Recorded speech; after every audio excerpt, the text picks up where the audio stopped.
Well, our next guest here on Big Blend Radio is author and life coach Steve Piacente, and he is joining us to talk about the case for crisis opportunity. You know, even saying that, it's like, oh, can we have any kind of positive things out of a situation? And the truth is, yes, you can. It's the focus of his latest article on LinkedIn, so I encourage you to go look him up and link in with him on LinkedIn. Steve is a former journalist turned life coach, so he knows about change in the industry. And he's also certified by the International Coach Federation. He's the director of training at the Communication Center in Washington, D.C. He's also the award-winning author of 3 novels, Pretender, Bella, and Bootlicker. And his latest book is Your New Fighting Stance. Good Enough Isn't, and You Know It. You can learn more at stevepiacente.com. So welcome back to the show, Steve. How are you doing? Hi, guys. How are you? Oh, good. We're doing good. It's a beautiful day in the desert in 29 Palms, just outside Joshua Tree. You know, you find joy in taking walks and looking at the sunrise, and somehow that always reminds me that, you know, lock in. It's like that focus zone. And so I think we need to all get out there and take a walk and get some of that time to really think in a way. This kind of situation gives us that opportunity. Exactly right, and that's a key point in all of this, is that too often, and I think one of the hardest things in the world is when things seem to be going fine or, you know, passably, we never stop. We never stop to think about it. Are we on that right bus that we got on? Is the bus we got on, you know, 5 years ago still the one we want to be on?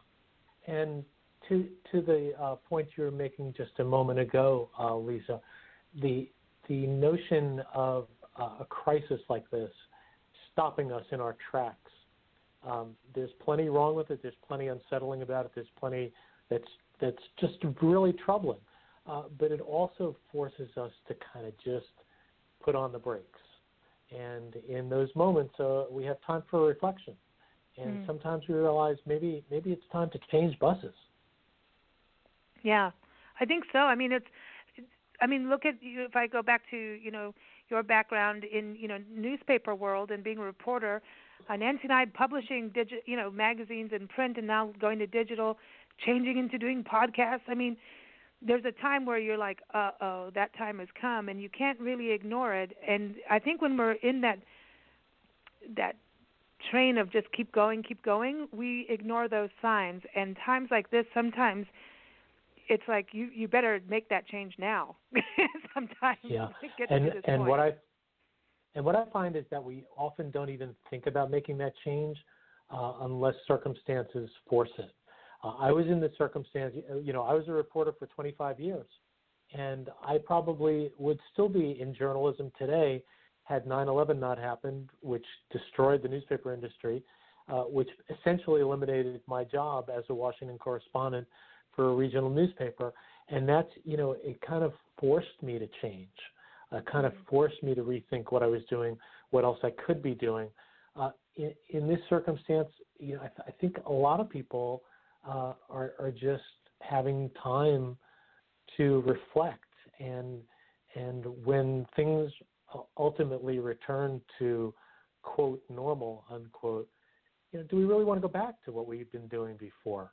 Maybe we take this time to think about what else we could be doing, and that's you know, very therapeutic and possibly life-changing. Are there things that you know, to get people kind of in that thought process? Any tips on? Do you make a list? Do you write down? This is what I'm liking. This is what I'm not liking, or yeah, that's a good way to get started. In Fighting Stance, I have my 9 steps to claim your new fighting stance. And the first one is to challenge yourself. And this is a good time to be doing that. Challenge yourself by asking some probing questions about your actions and your core values. You know, have they been in alignment? How is the way that you're living your life honoring or dishonoring those values? What might you be doing differently? You know, it's also a great time to challenge some of the assumptions that we've been living by. You know, those long-held beliefs that we let guide our life. Where do they come from? Are the sources credible? You know, what's one tenet that you've always accepted as fact, and wow, it turned out to be untrue? Are there other things that might fall in that same category?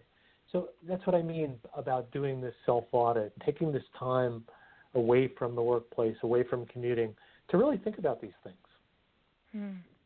I agree. Nancy, we've been through that kind of thing, right?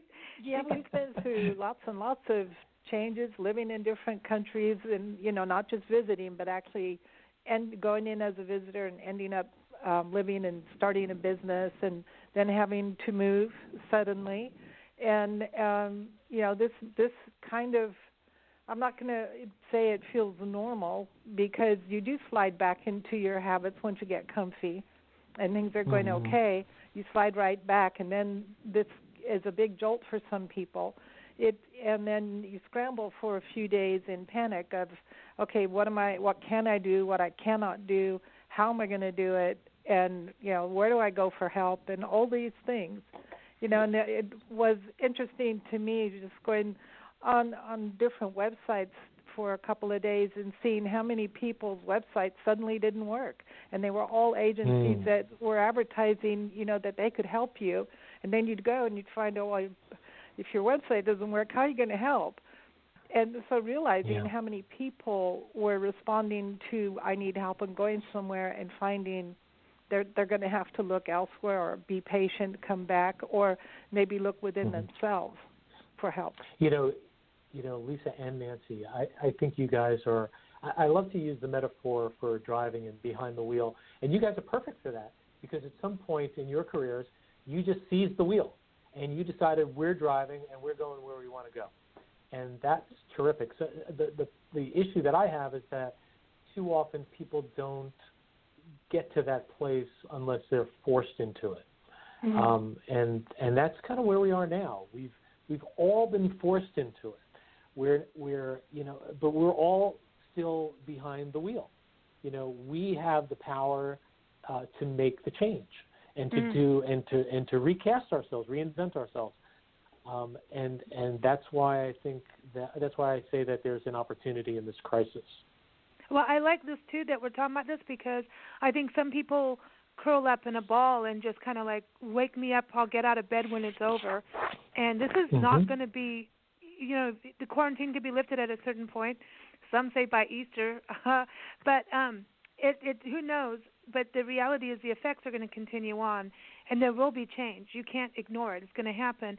But what if Nancy brought up the point about, and even Glenn, our previous guest was talking about, we're just going to go back to what we were doing.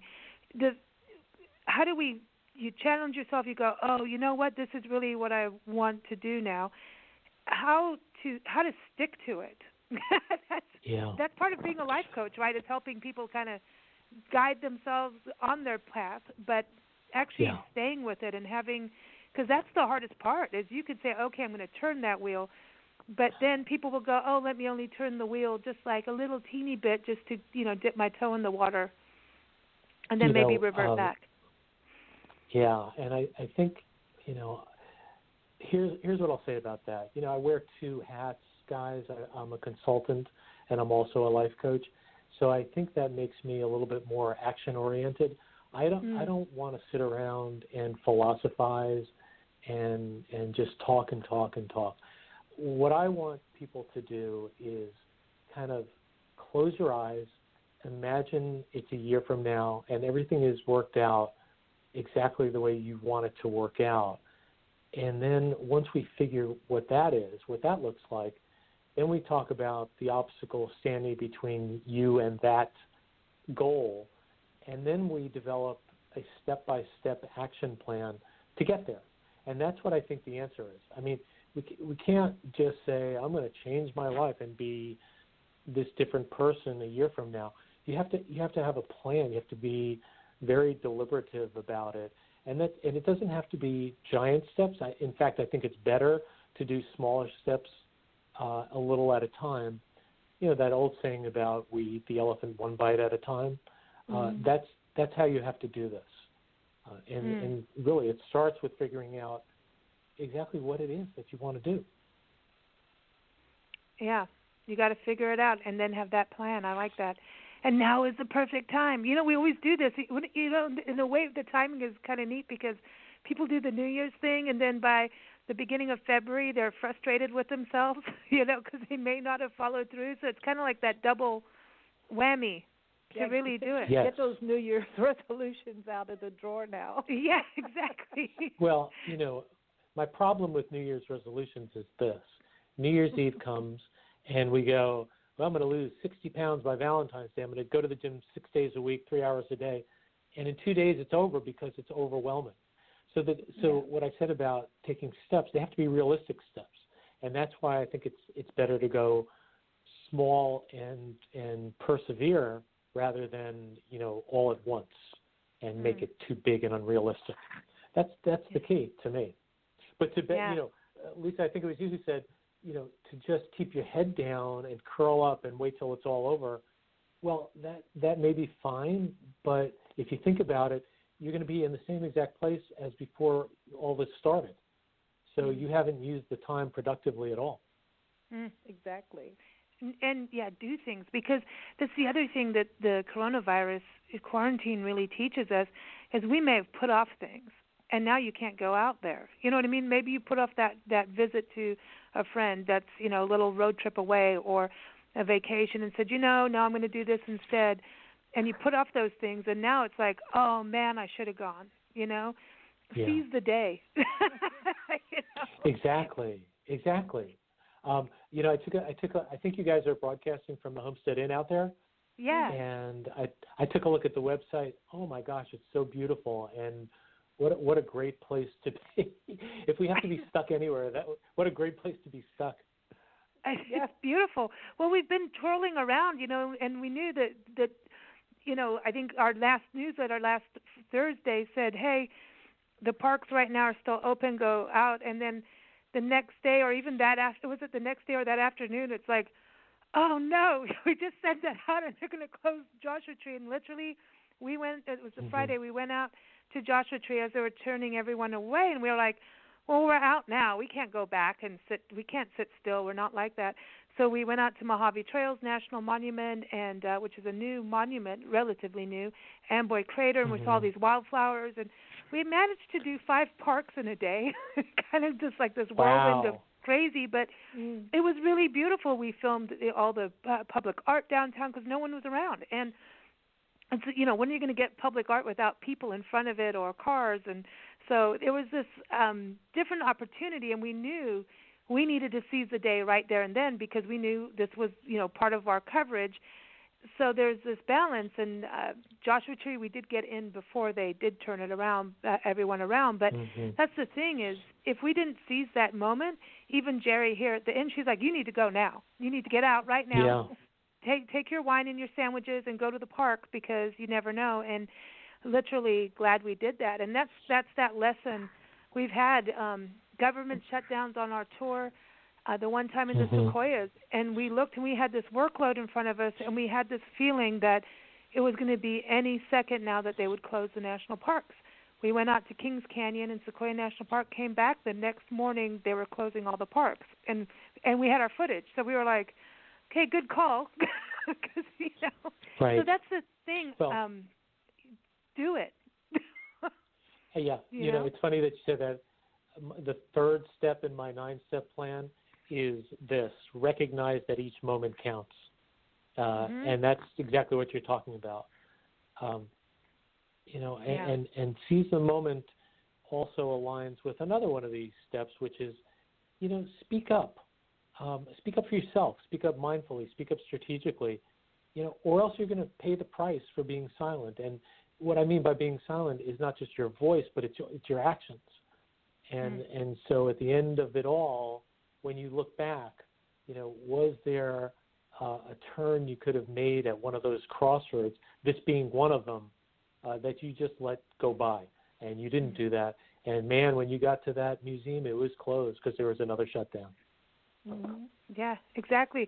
Now, aren't you glad you went to Thailand when you did? The last time I chatted with you, you were on your way for this epic international journey, and I saw you post all these amazing photos of playing with elephants, and, you know, because that was like a sanctuary, right? So they were helping the elephants. So I want to make sure people know I'm that.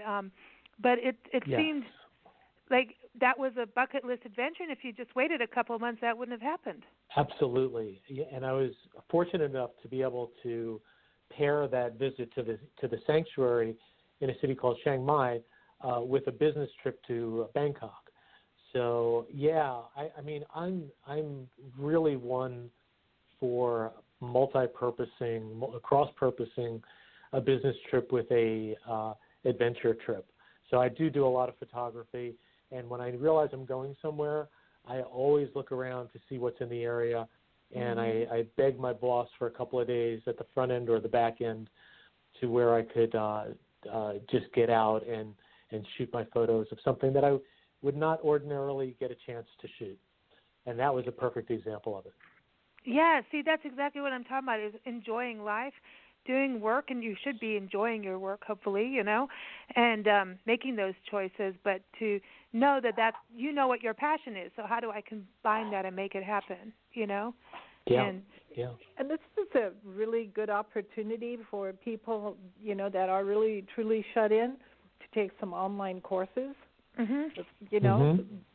get some more education under your belt. It's a good time to have a look and see, do you have a garden?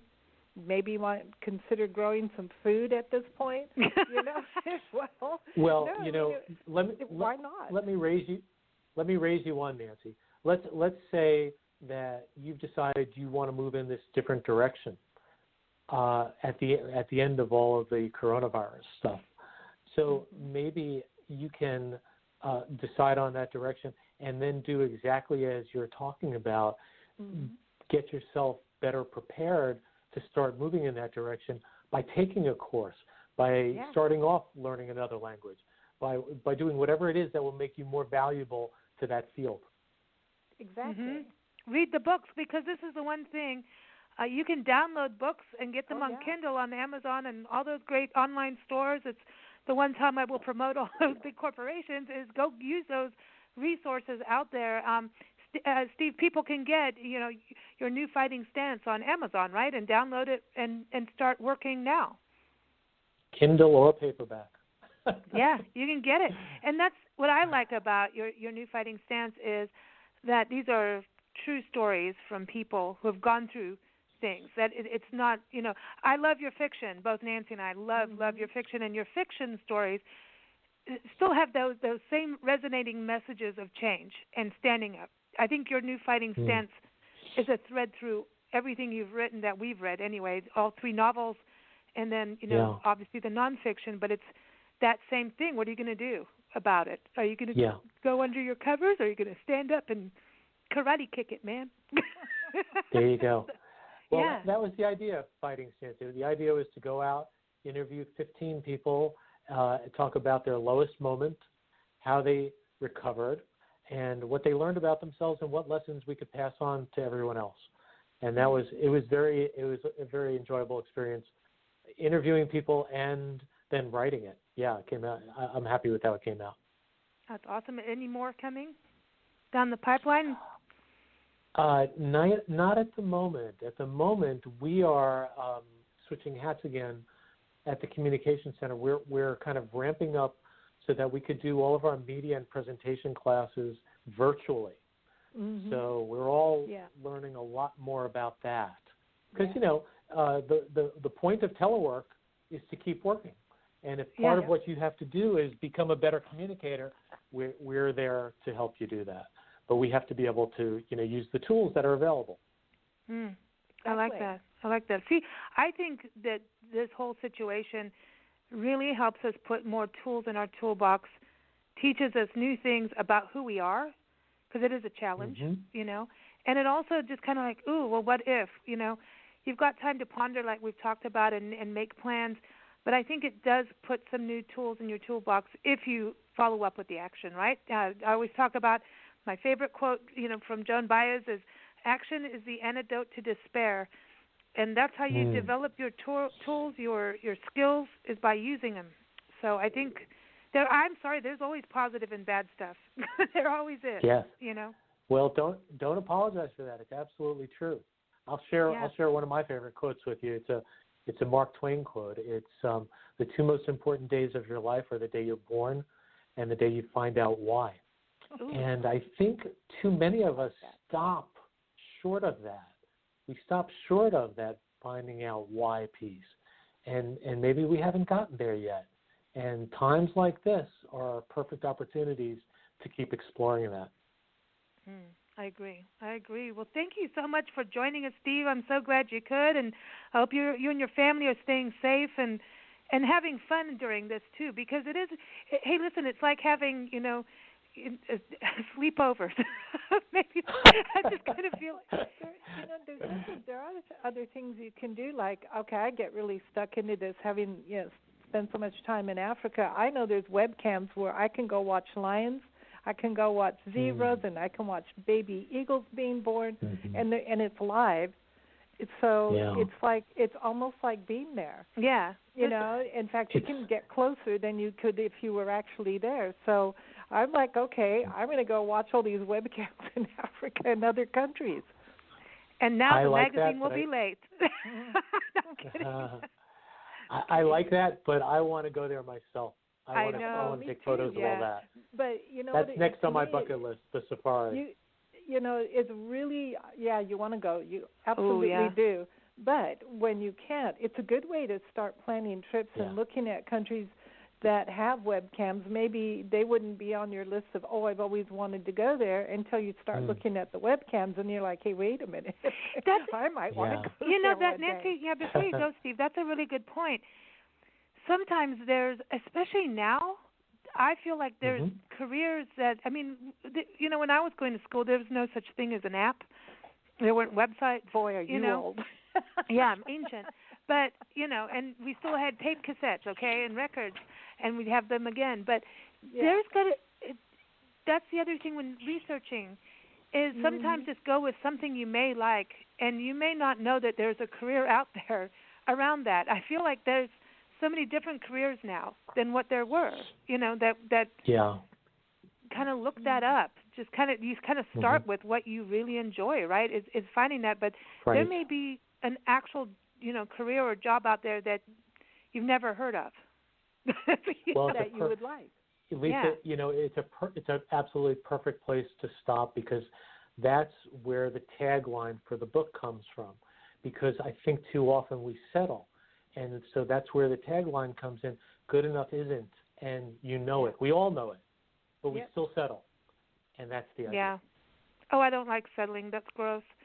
Well, everybody go get Steve's book. It really will help a lot. It is great. It's called Your New Fighting Stance, Good Enough Isn't, and You Know It. And you can go to stevepiacente.com to learn more about his life coaching work as well, because you can work with people. It's a world of telework, right? So you can work with people all around the world, right, through Skype and Zoom and things like that. And I do, yes. Yeah, so you can be anywhere in the world and work with him.